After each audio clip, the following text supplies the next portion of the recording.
설교를 시작하면서 사진을 한 장 보겠습니다. 데미안 허스트, 영국의 현대 예술가입니다. 영국 브리스톨에서 출생했고요. 우리가 주일 오후에 제암 아카데미 하죠. 브리스톨 어떤 도시라고 배웠습니까? 웨슬리가 목회했던 곳 브리스톨이에요. 그리고 조지 뮬러의 고아원이 있었던 곳, 여기가 브리스톨입니다. 브리스톨 출생이고요.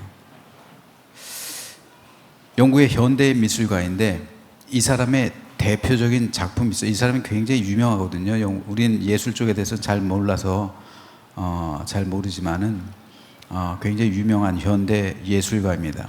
그런데 이 사람의 대표적인 작품이 하나 있습니다. 이 작품은 1991년 그의 첫 개인전에서 죽은 상어를 포름 알데히드가 가득 찬 유리 진열장 속에 매달고 모터를 연결해서 움직이게 한 작품이에요. 제목이 좀 길어요. 살아있는 자의 마음속에 있는 죽음의 육체적 불가능성. 난해하죠? 살아있는 자의 마음속에 있는 죽음의 육체적 불가능성. 저게 저 작품의 제목이에요. 실제로 저 그림자들 사람이 있죠. 실제 상어예요. 상어를 박제해가지고 포름 알데히드에다 넣어놓고서 이 상어를 전시해 놓은 겁니다. 그는 이 작품에 대해서 유명해지게 되었습니다. 그리고 이 작품이 그의 대표적인 작품이 되었어요. 그런데 그가 한 번은 택시에 탄 적이 있어요. 그리고 택시기사는 안전하고 친절하게 목적지까지 그를 잘 데려다 주었습니다.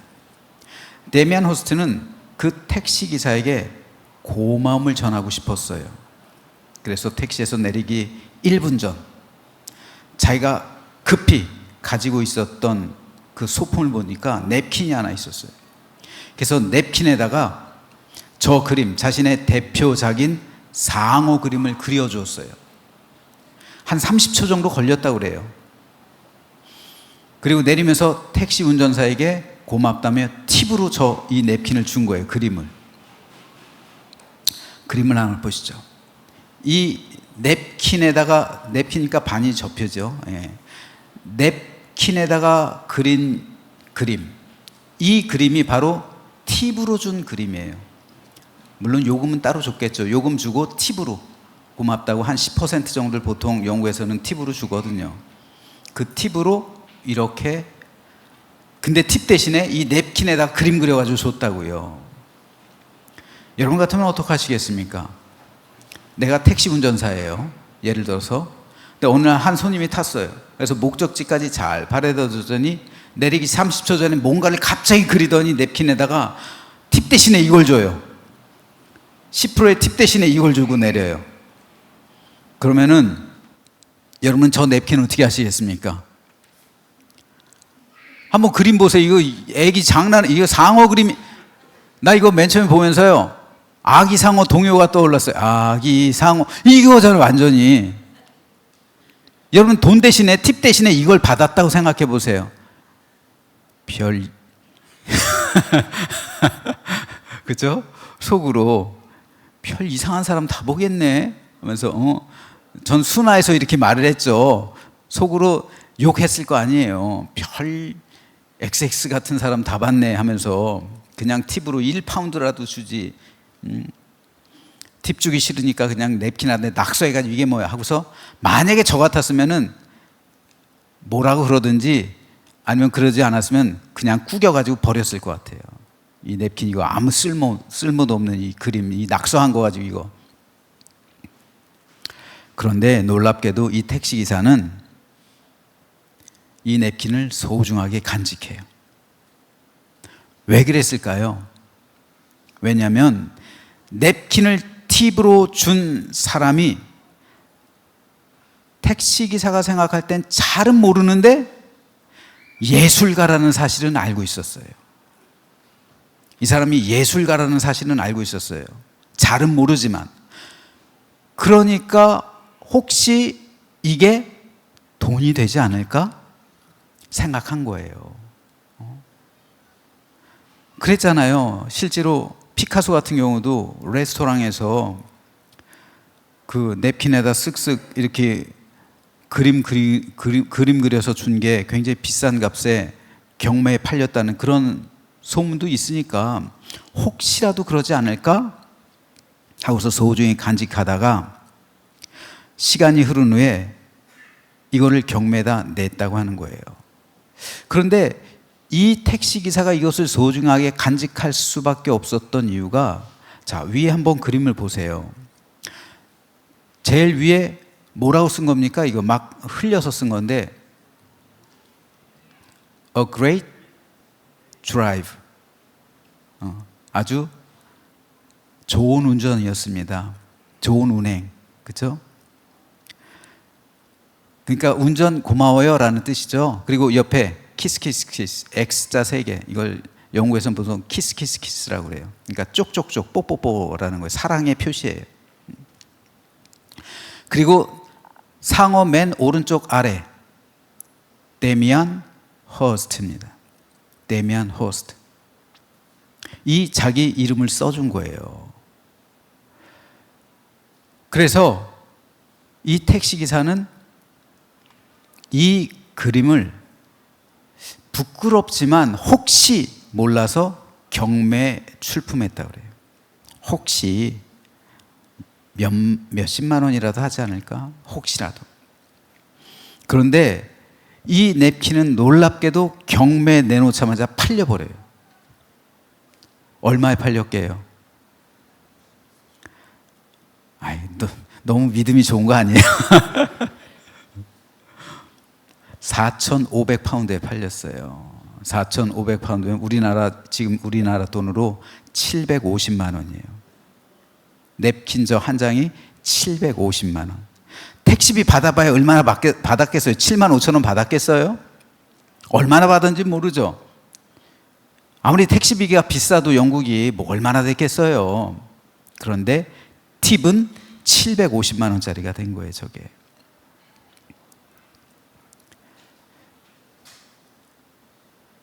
비밀인데요. 여태까지 제가 비밀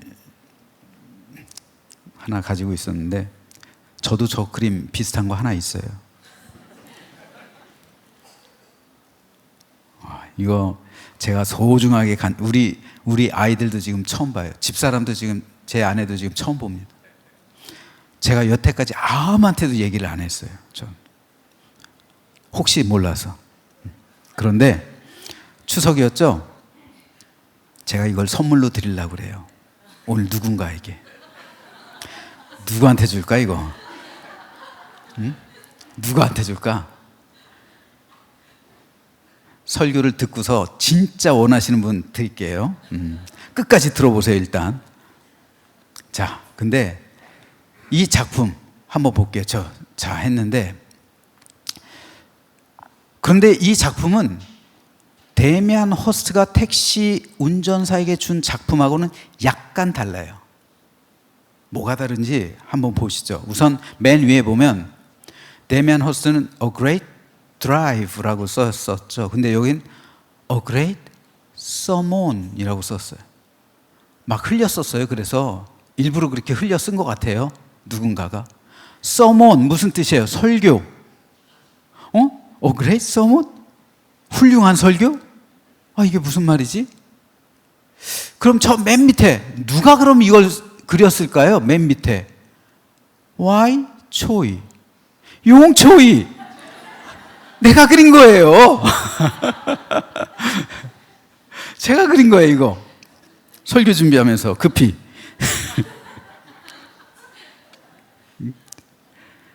이 그림 한번 뒷면 볼까요? 설빙이라고 써 있죠? 제가 며칠 전에 설빙을 다녀온 거죠. 그래서 거기서 냅킨을 하나 갖고 온 거죠.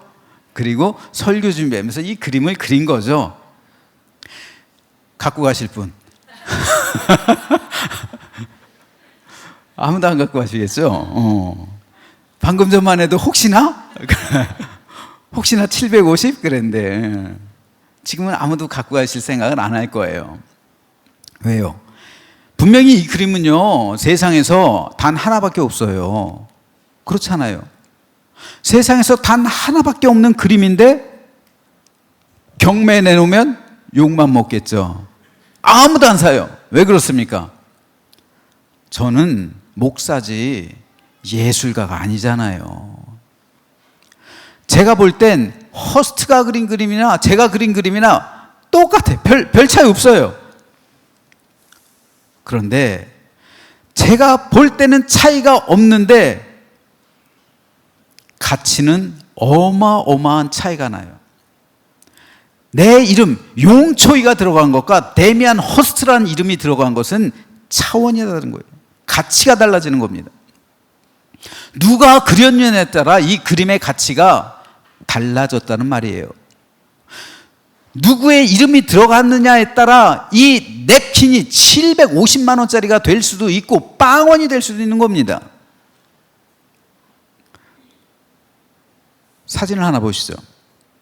이야, 이거 추석날부터 이거 우리 여성들의 로망 샤넬 백입니다. 저게 요새 굉장히 잘 나가는 백이래요. 잘 모르는데 얼마게요? 1200만 원이 넘어요. 제가 어저께 찾아봤더니 1270만 원인가 그래요. 제일 싼 게 네이버에서. 저게 뭐라고 1270만 원. 네. 그렇다면 여러분 저 가방을 한번 일일이 한번 보세요. 어디가 제일 비싼 부분일까요? 저 가방에서 가죽일까요? 가죽이 제일 비쌀까요? 아니면 가죽이래 봐야 저거 뭐 얼마나 비싸겠어요. 저거 소가죽이래 봐야 아무리 좋은 소가죽이래 저거 뭐 몇 조각이나 된다. 저거 얼마나 비싸겠어요. 쇠사슬일까요? 저 사슬? 금색 사슬? 저 진짜 금 아니에요. 도금한 거예요. 진짜 순금이 아닙니다. 그냥 금 도금이에요. 아니면 장인이 한 땀 한 땀 새긴 저 바느질일까요? 그렇지 않아요. 이 가방의 핵심 가치가 되는 건 뭐예요? 로고잖아요. 로고. 저 로고. 저 로고가 없으면 저거는 남대문에서 파는 보세 상품이 되는 거예요. 저 로고가 없으면요. 이 로고가 제일 비싼 거예요. 왜 그런지 제가 증명해 보일게요. 자, 사진 한번 보여주세요. 여러분, 샤넬 똑같은 백인데 프로스펙스 마크를 딱 넣었어요. 여기다가. 이걸 1200만 원 주고 사시겠어요, 여러분? 100만 원 주고도 안 살 거예요, 이거. 그죠? 프로스펙스 백을 누가 100만 원에 주고 사요? 샤넬이란 마크가 로고가 붙어 있으니까 이걸 1200 넘고도 여성들이 줄을 서서 사는 거예요. 이걸 못 사가지고. 핵심 가치가 되는 게 로고란 말입니다. 다른 건 변한 게 아무것도 없어요. 다만 로고만 하나 바뀌었어요. 가죽의 재질 똑같아요. 금색 사슬 똑같아요. 장인의 바느질 똑같아요. 다만 로고만 샤넬에서 프로스펙스로 바뀐 거예요. 그런데 가치는 완전히 달라지는 거예요. 그렇다면 샤넬이랑 가방의 가치는 바로 샤넬의 로고에 있는 거예요. 로고에. 결국 이 냅킨과 이 샤넬 백의 가치가 되는 것은 냅킨에 서명되어 있는 데미안 허스트의 이름, 그리고 샤넬에 박혀 있는 저 금색 로고, 저거예요. 데미안 허스트의 이름이 없고 그리고 샤넬 로고가 없다면 저건 가치가 없는 거예요. 저건 한낱 종이 쪼가리, 그리고 한낱 가방에 불과한 거예요. 자, 그런데 이것은 오늘 우리 그리스도인에게도 똑같이 적용될 수 있는 말씀이에요. 제가 여러분에게 묻겠습니다. 여러분이 생각할 때 나는 존귀한 자라고 생각하세요? 아니면 나는 비천한 자라고 생각하세요? 물론 우리 그리스도인은 겸손해야 돼요. 그래서 나를 비천하게 여긴다는 교육, 배움을 많이 받아왔어요. 그런데 그렇지가 않아요. 나는 더 이상 비천한 자가 아니에요. 나는 존귀한 자가 된 거예요. 하나님 앞에서 나는 더 이상 비천한 자가 아니라고요. 여러분, 누가 뭐라고 해도 존귀한 자들이에요. 왜 그렇습니까? 저와 여러분도 한때는요, 저 냅킨과 같고요, 저 가방과 같은 사람이에요. 냅킨은 아무것도 없었어요. 아무것도 없는 냅킨, 아무것도 없는 이 가방. 그런데 이 냅킨의 데미안 호스트라는 이름이 각인됐을 때 존귀한 예술품이 되잖아요. 냅킨이. 저 가방에 샤넬이라는 로고가 박혔을 때 값비싼 물건, 명품이 되잖아요. 마찬가지예요. 나 자체는 저 냅킨과 같은 사람이에요. 아무것도 아니에요. 비천한 사람 맞습니다. 예수 믿기 이전에 나는 비천한 사람 맞아요. 그런데 예수를 믿는 순간 누가 내 심령 속에 들어오세요? 예수님이요. 성령님이요. 내가 예수 그리스도를 믿는 순간 하나님의 아들이 나의 심령 속에 임하셔서 내 심장이 예수님의 심장이 되고 우리 마음은 하나님의 마음을 갖게 되고 우리 심령에는 성령께서 거주하시는 거예요. 그래서 우리는 존귀하게 된 거예요. 나 자체가 존귀한 것이 아니라 내 안에 계신 성령께서 나를 그렇게 존귀한 자로 만드셨던 겁니다. 세상에 수많은 사람이 있어요. 하지만 하나님께서 보실 때 진정으로 존귀한 사람은 그 아들의 이름이 심령 가운데 낙인되어 있는 사람이에요. 이것이 오늘 본문에서 바울이 말하고 있는 예수의 흔적입니다. 물론 예수의 흔적이란 예수님의 고난을 포함하는 그 말입니다. 하지만 이 흔적이란 말은 노예의 몸에 주인이 찍어놓는 낙인을 말하는 거예요. 그래서 어딜 가든 이 사람은 노예라는 사실이 증명됐어요. 그래서 도망도 못 쳐요. 그래서 이마에다 노예의 낙인을 찍기도 하고요. 그리고 얼굴, 뺨에다 낙인을 찍기도 해요. 그래서 이 사람은 노예라는 것을 증거해주는 이것이 바로 흔적이에요. 낙인이란 말입니다. 그런데 이 낙인이 우리 심령 가운데도 있단 말이에요. 그리스도의 예수의 사람으로 인치셨단 말입니다. 성경에서는 이것을 성령의 인치심이라고 말하시는 거잖아요. 말씀하는 겁니다. 성령께서 우리를 인치셨단 말이 하나님의 백성으로요. 하나님의 자녀로 성령의 인치심 받고 예수 그리스도의 이름으로 낙인 찍혔다고요. 따라서 예수의 흔적을 그 몸에 가지고 있고 성령의 인치심을 받은 사람이야말로 존귀하게 된 사람이란 말이에요. 예수님의 이름이 마치 저 데미안 호스트라는 이름과 같고 그리고 성령의 인치심이 마치 저 샤넬 로고와 같단 말입니다. 그래서 저것이 명품이 되고 그리고 예술이 되었던 것처럼 오늘 우리가 그와 같다는 거예요. 그럼 나는 더 이상 비천한 사람이 아니라는 거예요. 나는 존귀한 사람으로 변했다는 겁니다. 샤넬이 비천합니까? 냅킨이 저 냅킨이 비천해요? 전 예술 작품이에요. 마찬가지입니다. 우리도 한때는 비천한 존재, 냅킨과 같고 하나의 로고가 새겨져 있지 않은 가방과 같아요. 그러나 예수 그리스도께서 우리를 낙인하시고 성령께서 인쳐주셨을 때 우리는 존귀한 자가 되었다는 말입니다. 그래서 베드로는 성도를 일컬어 왕 같은 제사장이라고 말하는 거예요. 왕 같은 제사장. 왕이 되기도 하고 제사장이 되기도 한 아주 존귀한 백성이라는 말입니다.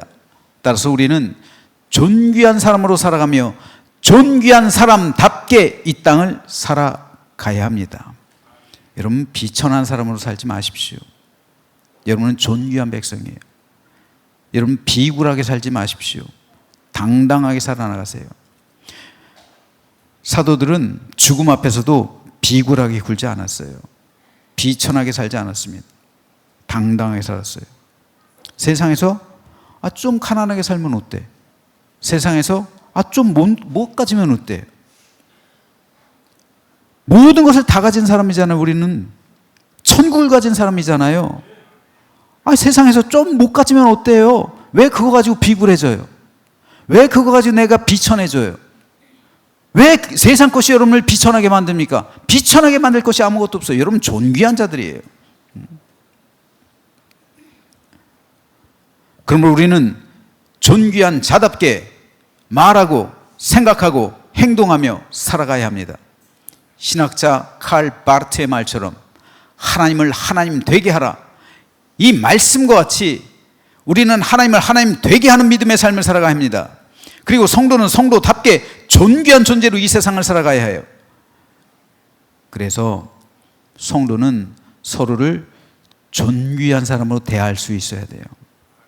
여러분, 가정에서 부부 마찬가지입니다. 왜 부부 싸움을 할까요? 물론 여기서 자유로운 사람 아무도 없어요. 저 포함해서.